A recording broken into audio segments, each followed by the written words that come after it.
storing UTF-8 encoded text with strings. Storing UTF-8 encoded text with strings.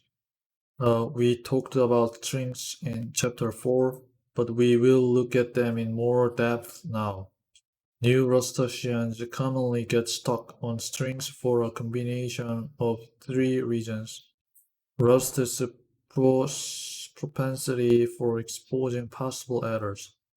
Strings being a more complicated data structure than many programmers give them credit for, and UTF-8. These factors combine in a way that can seem difficult when you are coming from other programming languages.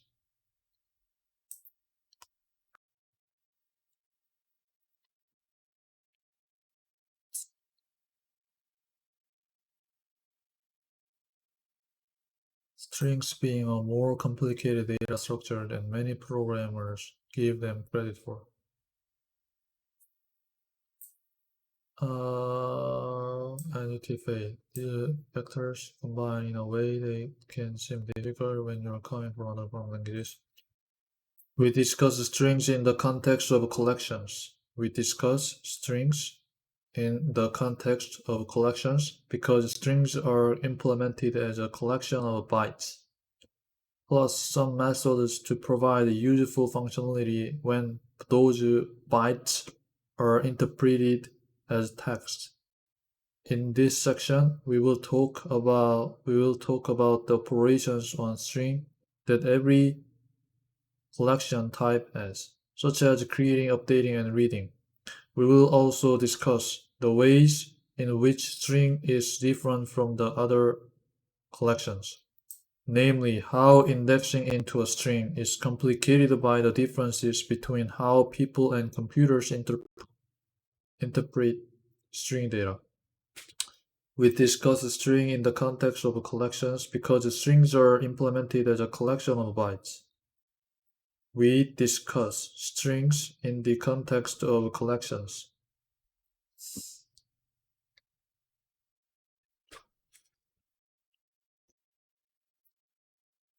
We discuss strings.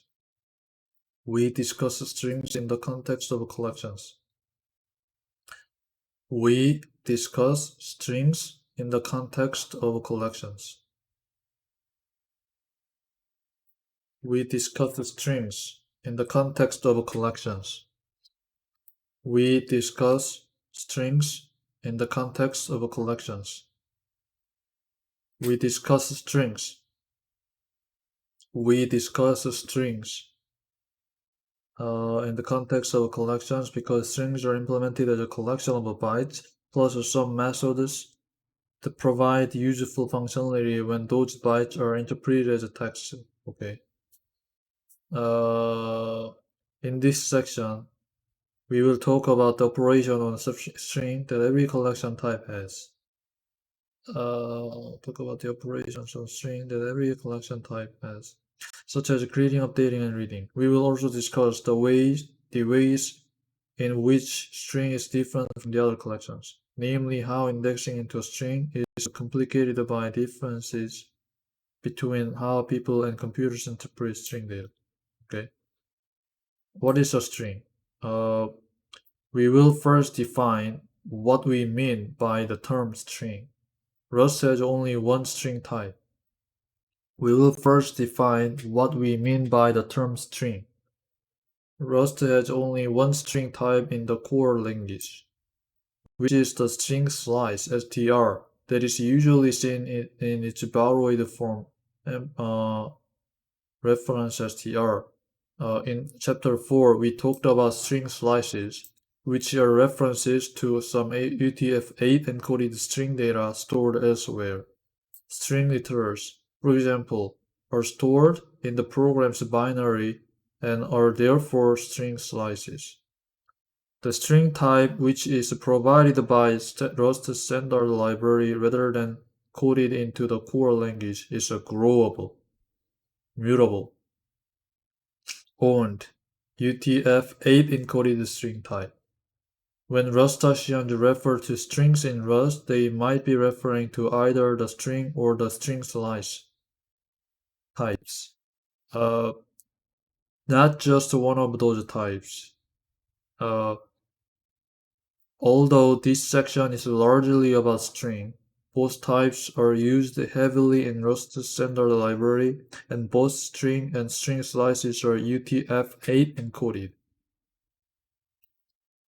creating a new string.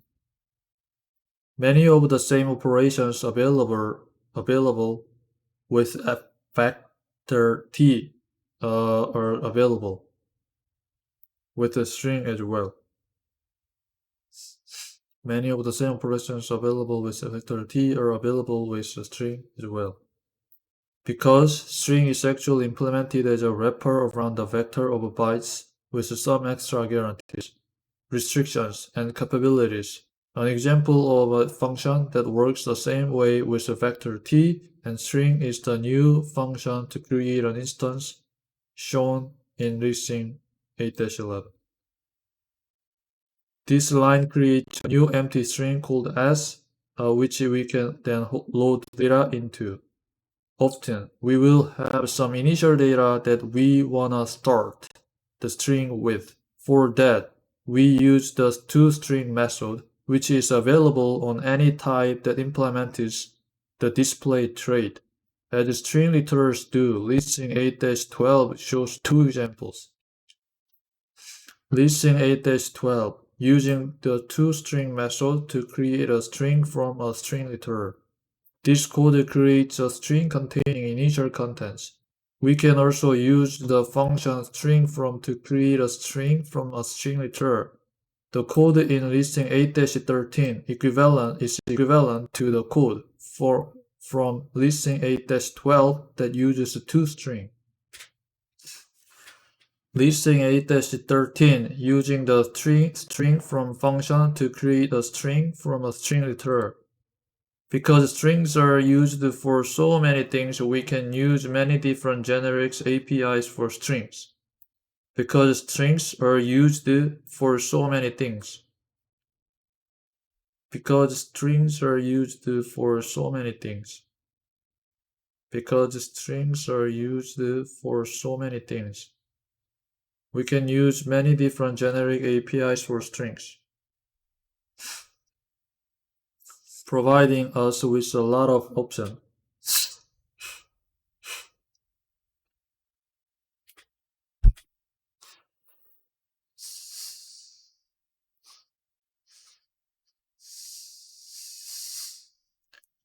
Providing us with a lot of options.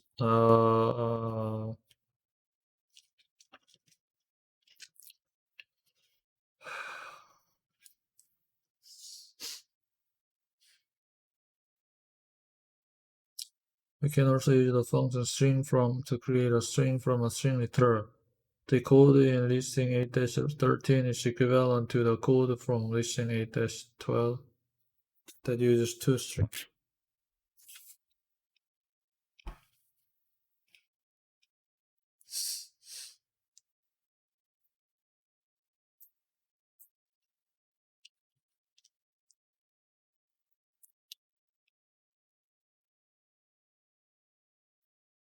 Because strings are used for so many things.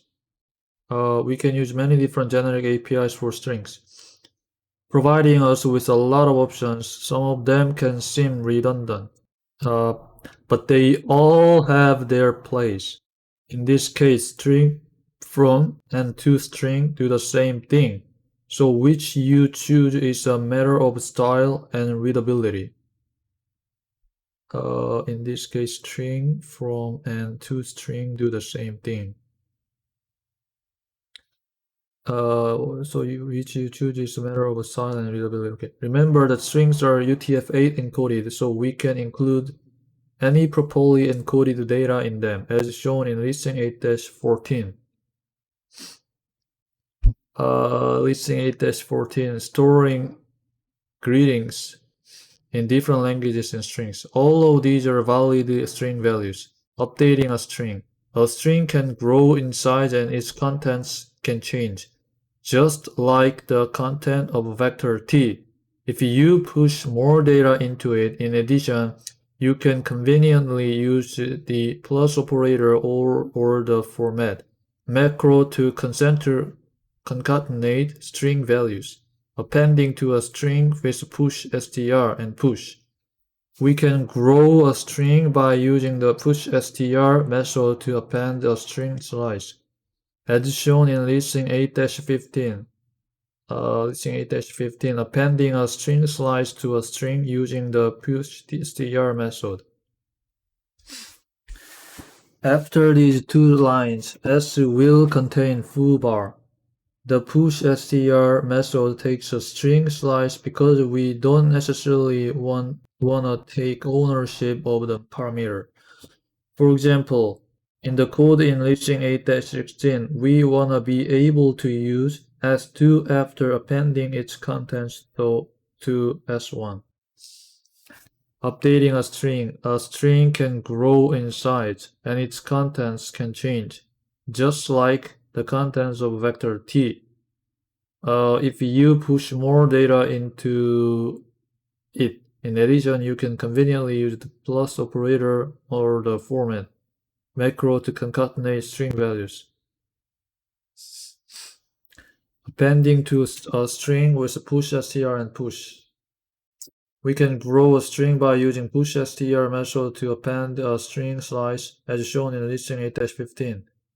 After these two lines, S will contain foobar.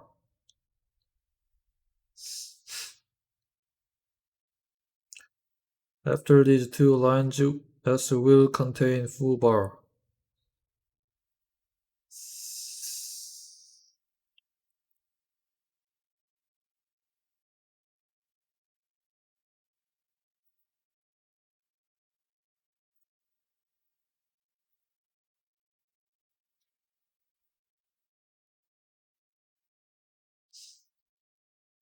After those two lines, S will contain foobar.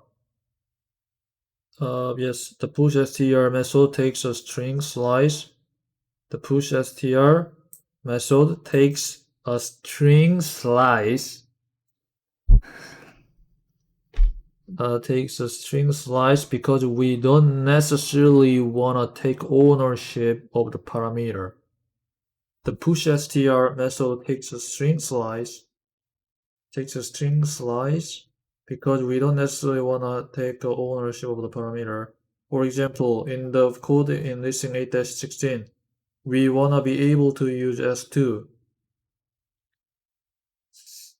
after appending its contents to S1. Yeah. If the pushstr method took ownership of S2, we wouldn't be able to print its values on the last line. Oh yeah, right. However, this code works as we'd expect. The push method takes a single character as a parameter and adds it to the string. Listing 8-17 adds the letter I to a string using the push method. Adds the letter L to a string using the push method. Okay. Concatenation with the plus operator or the format macro. Often you will wanna combine two existing strings. One way to do so is to use the plus operator as shown in listing 8-18. Note, S1 has been moved here and can no longer be used. Using the plus operator to combine two string values into a new string value. The string S3 will contain hello world. The region S1 is no longer valid after the addition, and the region we used the reference to S2 has to do with the signature of the method. That's called when we use the plus operator. The plus operator uses the add method, whose signature looks something like this. S1 plus ampersand S2, S1 plus ampersand S2. Note S1 has been moved here and can no longer be used. S1 has been moved here and can no longer be used.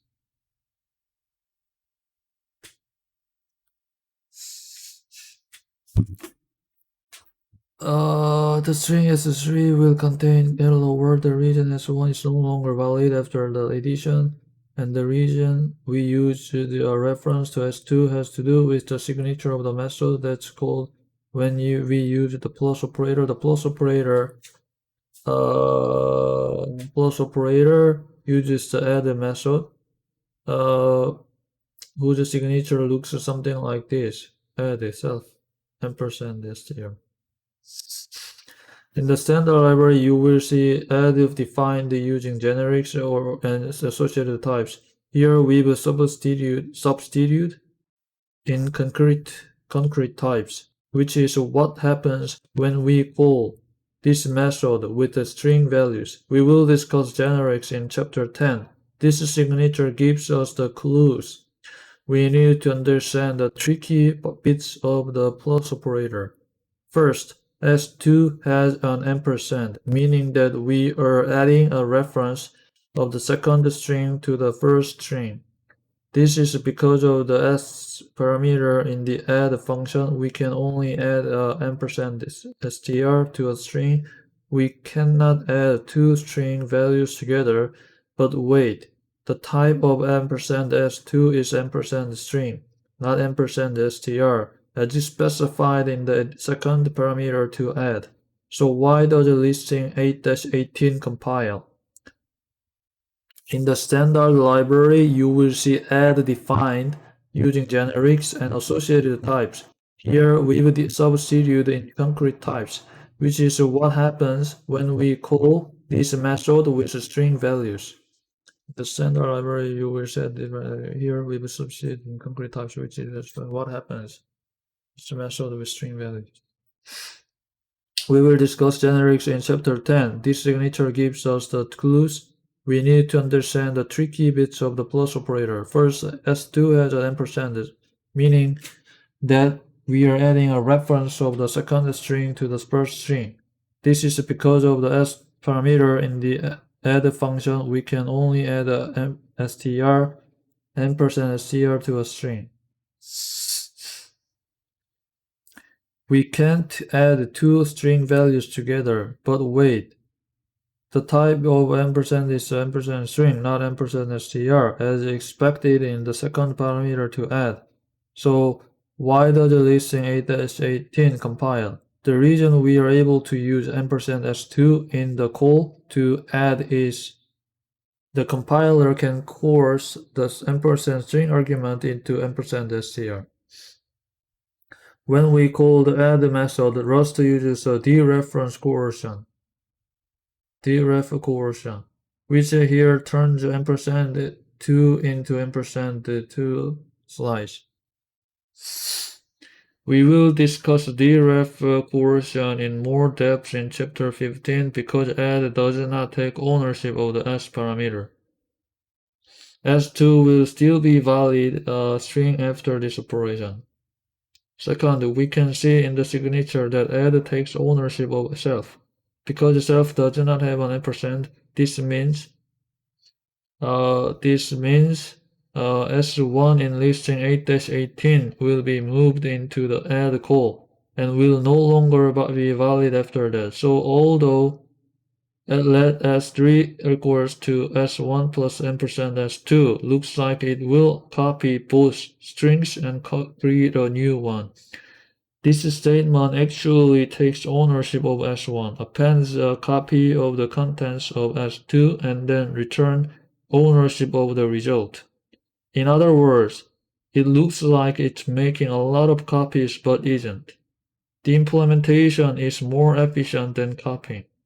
If we need to concatenate multiple strings, the behavior of the plus operator gets unwieldy. This is difficult. Okay. So in this standard you will say to define using generics and associated types. Here we substitute in concrete types, which is what happens when we call this method with string values.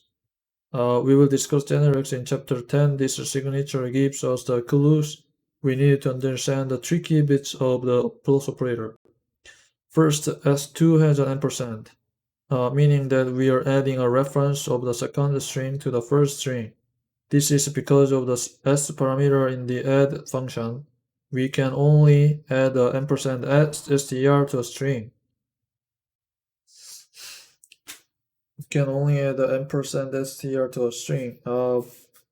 We can't add two string values together. But wait, the copy of ampersand s2 is ampersand string, not ampersand str, as specified in the second parameter to add. So why does listing 8-18 compile? The reason we are able to use ampersand s2 in the call to add is that the compiler can force in the string argument into ampersand str.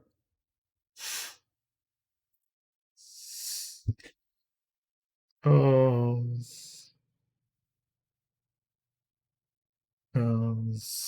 force.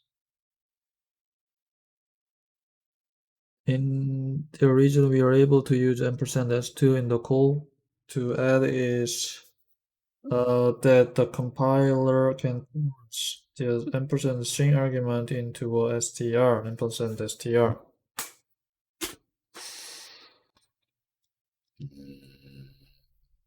Into ampersand str. Okay. When we call the add method, Rust uses a deref coercion, which here turns s2 into ampersand s2 slice. We will discuss the deref coercion in more depth in chapter 15 because add does not take ownership of the s parameter.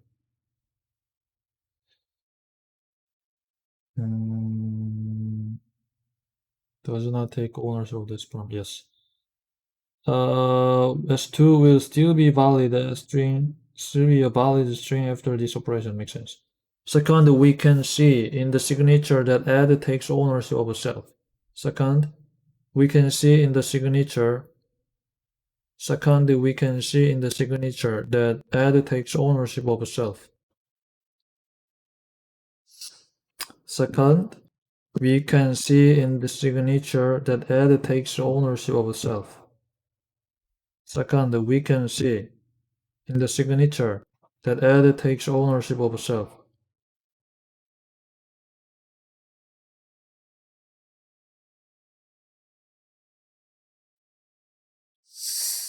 Second, we can see in the signature that add takes ownership of self. Second, we can see in the signature that add takes ownership of self.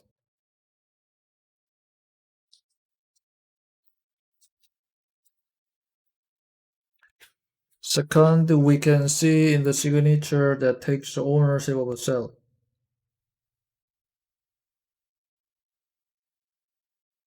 Second, we can see in the signature. Second, we can see in the signature that add takes ownership of self. Second, we can see in the signature that add takes ownership of self because self does not have an ampersand. This means S1 in listing 8-18 will be moved into the add.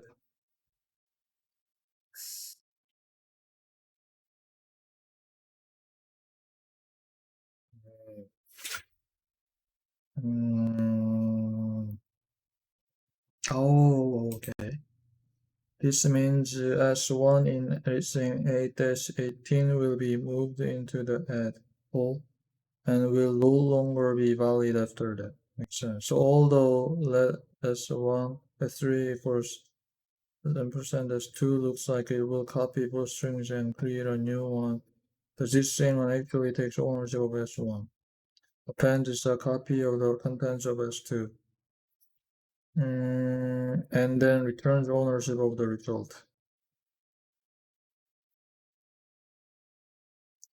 In other words, it looks like it's making a lot of copies but isn't. The implementation is more efficient than copying. If we need to concatenate multiple strings, the behavior of the plus operator gets unwieldy. At this point, S will be tic-tac-toe.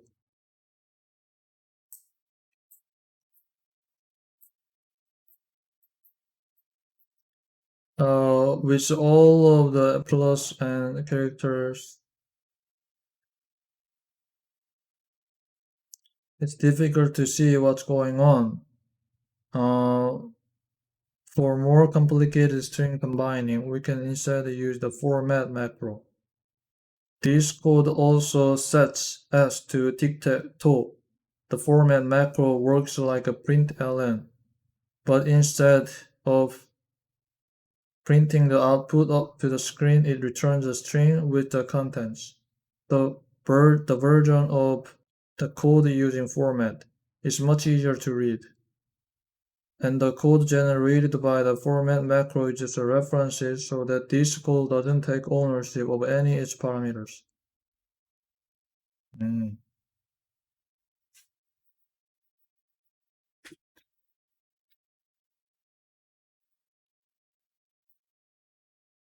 What's the difference between using plus and push str to concatenate two strings? Push str is more efficient at runtime than plus. Plus consumes ownership of the left-hand side string, while does not.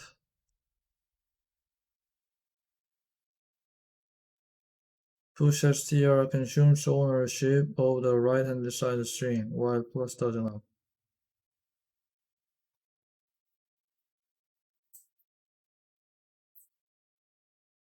What is the maximum number of times a heap allocation would occur in program?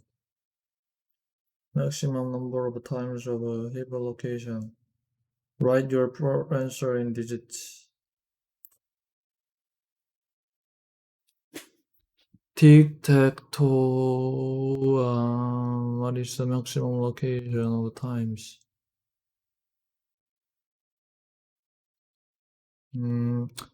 1, 2, 3, 4.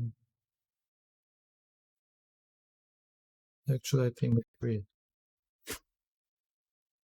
4. Consumes ownership of the left and the side string while pushes here does not. Okay.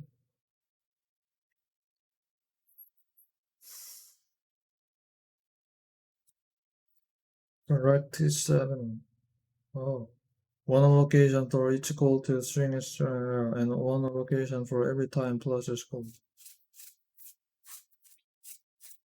Oh, okay. That's interesting. Indexing into strings in many other programming languages, accessing individual characters in a string by referencing them by index is a valid and common operation. In many other programming languages, accessing individual characters in a string by referencing them by index is a valid and common operation. However, if you try to access parts of a string using indexing syntax in Rust, you will get an error.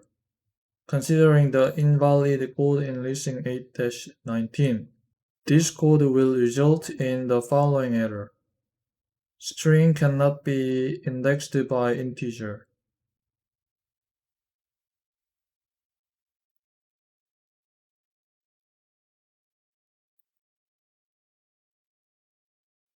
This error and the note tell the story Rust strings don't support indexing. But why not? To answer that question, we need to discuss how Rust stores strings in memory. The error and the note tell the story. Rust strings don't support indexing, but why not? To answer that question, we need to discuss how Rust stores strings in memory.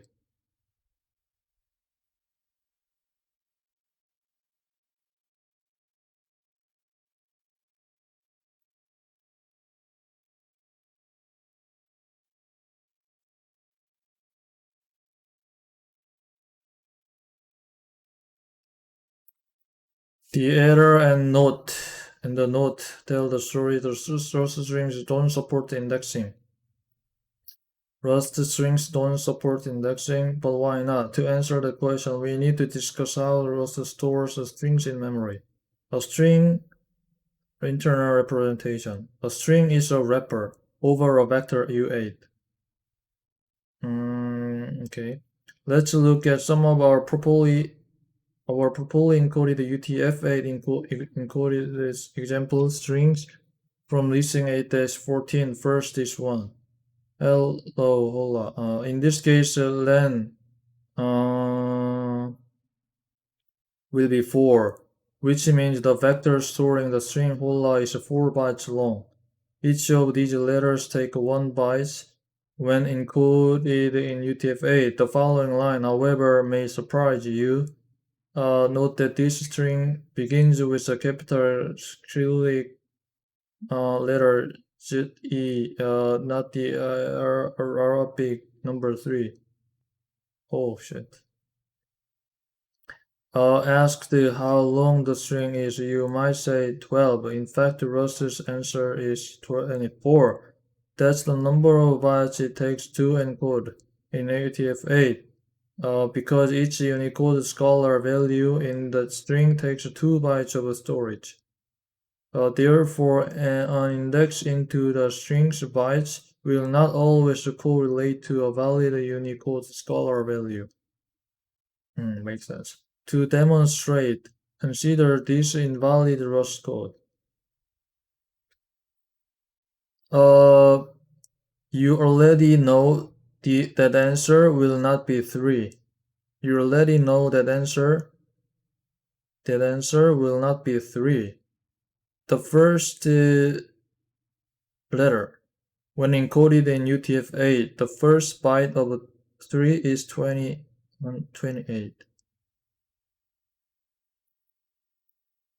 And the second is 151. So it does seem that answer should in fact be 208 to 208, but 208 is not a valid character on its own. Returning 208 is likely not what a user would want if they asked for the first letter of the string. However, that's the only data that Rust has at byte index 0. Users generally don't want the byte value returned. Even if the string contains only Latin letters,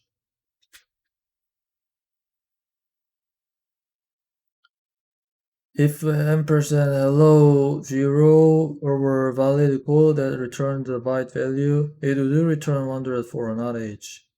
The answer then is that to avoid returning an unexpected value and causing bugs that might not be discovered immediately, Rust doesn't compile this code at all and prevents misunderstandings early in the development process. Bytes and scalar values and grapheme clusters, oh my. Another point about UTF-8 is that there are actually 3 relevant ways to look at strings from Rust's perspective, as bytes, scalar values, and grapheme clusters, the closest thing to what we would call letters. If we look at the Hindi word written in the Devanagari script, it is stored as a vector of U8 values that looks like this. That's 18 bytes and is how computers ultimately store this data. If we look at them as Unicode scalar values, which are what Rust's char type is, those bytes look like this. There are 6 char values here, but the 4s and 6s are not letters. They are diacritics that don't make sense on their own. Finally, if we look at them as grapheme clusters, we'd get what a person would call the 4 letters that make up the Hindi word. Rust provides different ways of interpreting the raw string data that computers store so that each program can choose the interpretation it needs. No matter what human language the data is in, a final region, Rust doesn't allow us to index into a string to get a character. That indexing operations are expected to always at constant time, or 1. But it isn't possible to guarantee that performance with a string, because Rust would have to walk through the contents from the beginning to the index to determine how many valid characters there were. So, uh, bytes and scalar values are grapheme clusters. Oh my. Another point about UTF-8 is that there are actually three relevant ways to look at strings from Rust's perspective. As it bytes, scalar values, and grapheme clusters, the closest thing to what we would call letters. If we look at the Hindi word written in another point, bytes and scalar values and graphemes and so on. Another point about UTF-8 is that there are actually three relevant ways to look at strings from Ross's perspective: bytes, scalar values, and grapheme clusters. The closest thing to what we would call letters. If we look at the Hindi word written in the Devanagari script, it is stored as a vector of U8 values. It is stored as a vector of U8 values that looks like this. That's 18 bytes and is how computers ultimately store this data. If we look at them as Unicode scalar value, which are what Rust's char type is, those bytes look like this. There are 6 char values here, but the 4th and 6th are not letters. They are critics that don't make sense on their own. Finally, if we look at them as grapheme clusters, we'd get what a person would call the 4 letters that make up the Hindi word.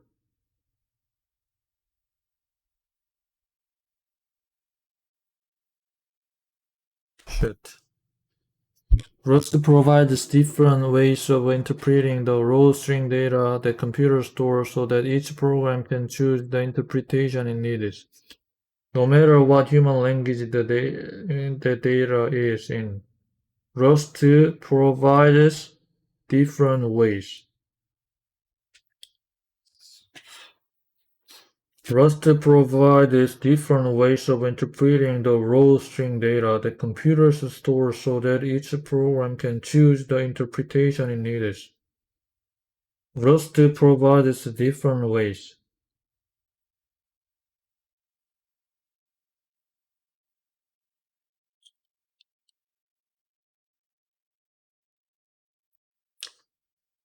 Rust provides different ways. Rust provides different ways of interpreting the raw string data that computers store so that each program can choose the interpretation it needs. Rust provides different ways of interpreting the raw string data.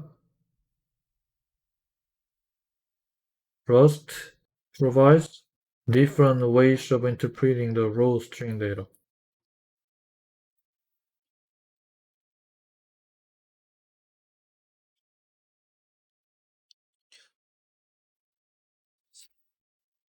Rust provides different ways of interpreting the raw string data that computers store so that each program can choose the interpretation it needs. Rust provides different ways of interpreting the raw string data. Rust provides different ways of interpreting the raw string data.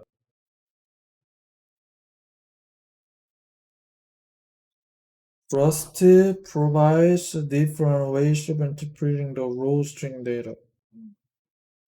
Rust provides different ways of interpreting the raw string data.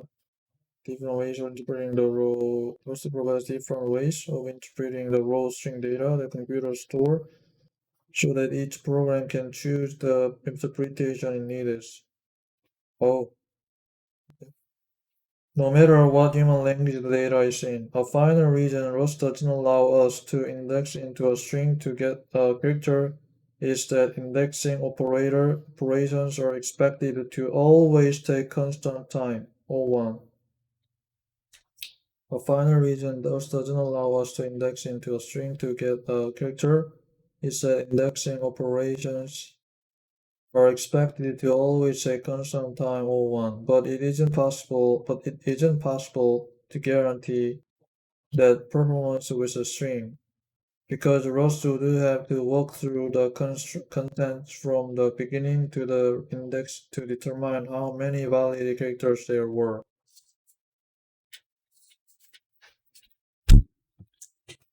Makes sense. Slicing strings. Indexing into a string is often a bad idea because it's not clear what the return type of the string indexing operation should be. Indexing into a string is often a bad idea because it's not clear what the return type of the string indexing operation should be. A byte value, a character, a grapheme cluster, or a string slice. If you really need to use indices to create string slices, therefore, Rust asks you to be more specific. Rather than indexing using brackets with a single number, you can use a bracket with a range to create a string slice containing particular bytes. Here, S will be ampersand str string slice that contains the first 4 bytes of the string. Here, S will be ampersand str that contains that contains the first 4 bytes of the string. Here, S will be str that contains the first 4 bytes of the string.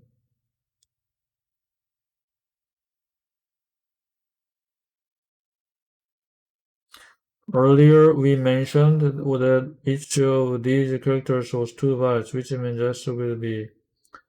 If we were to try to slice only part of a character's byte with something like Rust would panic at runtime in the same way as if an invalid index was accessed in a vector.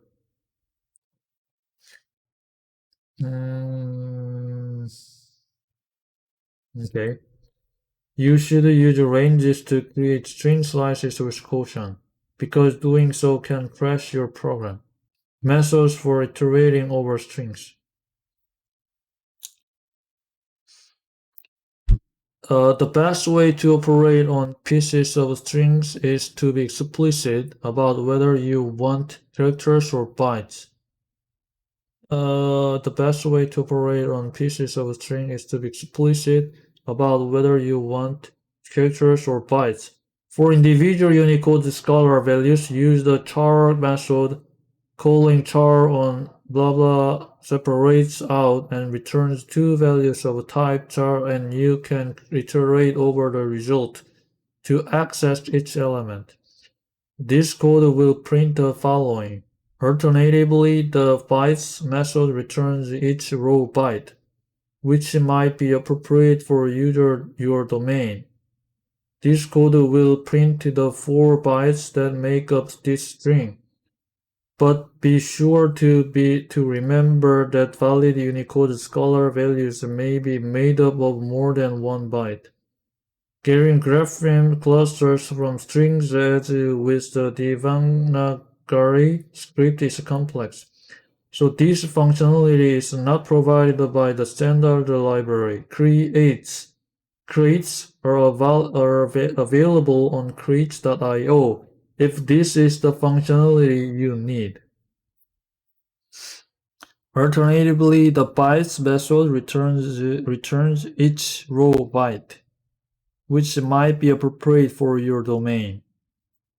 This code will print the 4 bytes that make up this string, but be sure to remember that valid Unicode scalar values may be made up of more than 1 byte. Getting grapheme clusters from strings as with the Devanagari script is complex, So this functionality is not provided by the standard library. Crates are available on crates.io if this is the functionality you need. Getting graphene clusters from strings as with the Devanagari script is complex, so this functionality is not provided by the standard library. Crates are available on crates.io if this is the functionality you need. Strings are not so simple. To summarize, strings are complicated. Different programming languages make different choices about how to present this complexity to the programmer. To summarize, strings are complicated.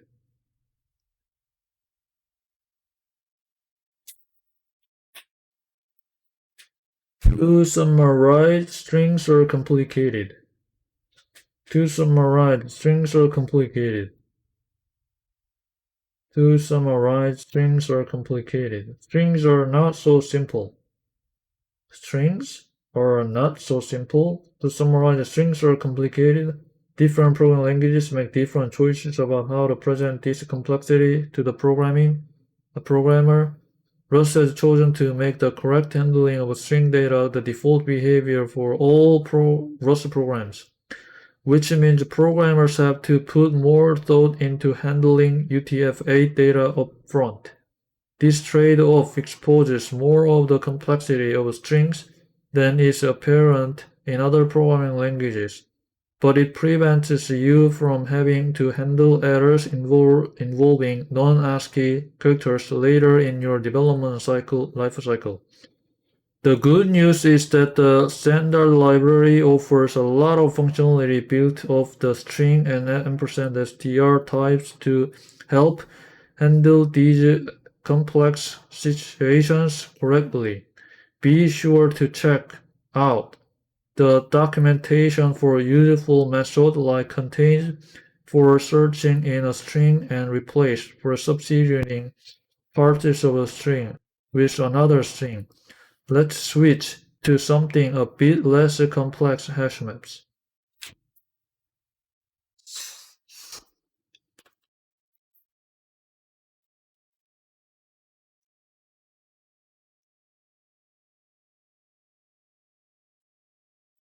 Strings are not so simple. To summarize, strings are complicated. Different programming languages make different choices about how to present this complexity to the programmer. Rust has chosen to make the correct handling of string data the default behavior for all Rust programs, which means programs have to put more thought into handling UTF-8 data upfront.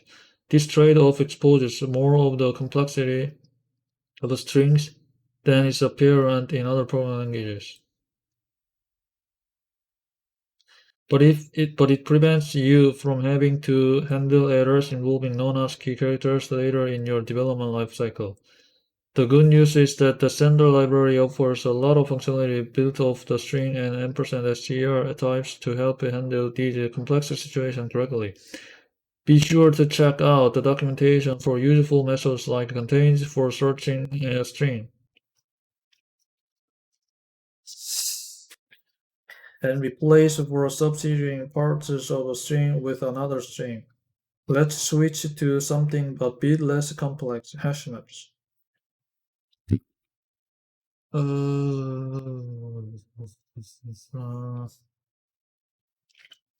Methods for iterating over strings. The best way to operate on pieces of string is to be explicit about whether you want characters or bytes.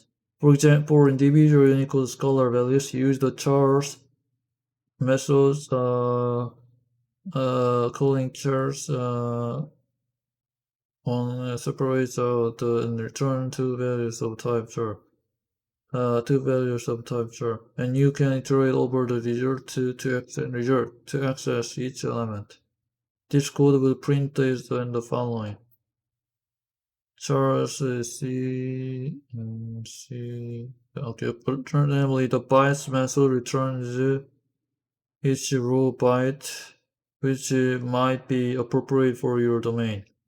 This code will print the 4 bytes that make up this string. But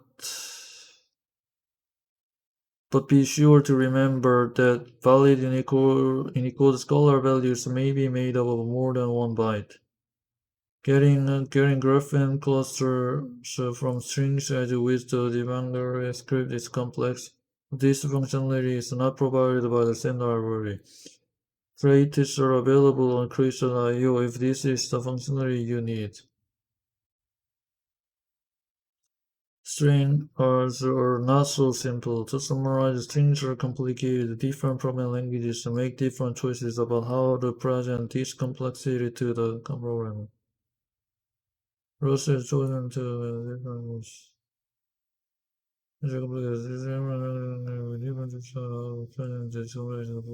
Rust is chosen to make the correct handling of roasting data to default behavior for all programmers, which means programmers have to put more thought into handling UTF-8 data upfront.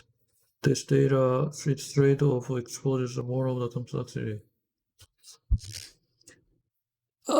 This trade-off exposes more of the complexity of strings than is apparent in other programming languages, but it prevents you from having to handle errors involving non-ASCII characters later in your development lifecycle. The good news is that the standard library offers a lot of functionality built of the string and ampersand str types to help handle these complex situations correctly. Be sure to check out the documentation for usable methods like contains for searching in a string and replacing for substituting parts of a string with another string. Let's switch it to something a bit less complex hash maps. Which statement is the best explanation for why Rust does not allow string indexing. Indexing string is unsafe because it can use a cycle fault or pipe overflow. Indexing string is ambiguous because strings represent several granularities of a sequence data. Indexing string is inefficient because the strings are null terminated. Indexing strings do make Rust too easy to use, and Rust developer needs job security. Indexing string is ambiguous because strings represent several which statement best describes the difference between the types of a string slice SRTR and the byte slice. Which statement best describes the difference between the difference between the types of string slice and the byte slice.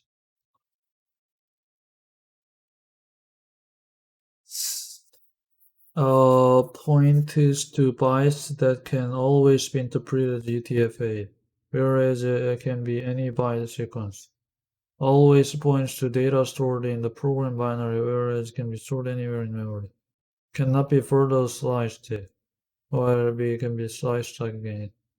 Can be constructed from a string, while it can only come from a pack.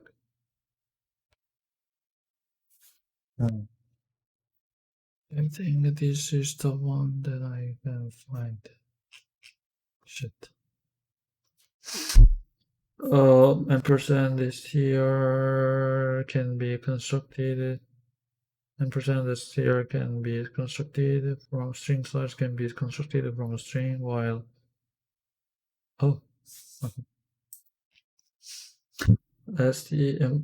string slice points to bytes that can always be interpreted as UTF-8, whereas it can be any byte sequence. String slice is a promise that the byte sequence it points to will always be valid UTF-8. Therefore, a programmer who wants to, e.g., print out an str never needs to check if it is valid or worry about externally interpreting an invalid string. Str is a promise that the byte sequence it points to will always be valid UTF-8. Therefore, a programmer who wants to, for example, print out an string slice never needs to check if it is valid, or worry about externally interpreting an invalid string.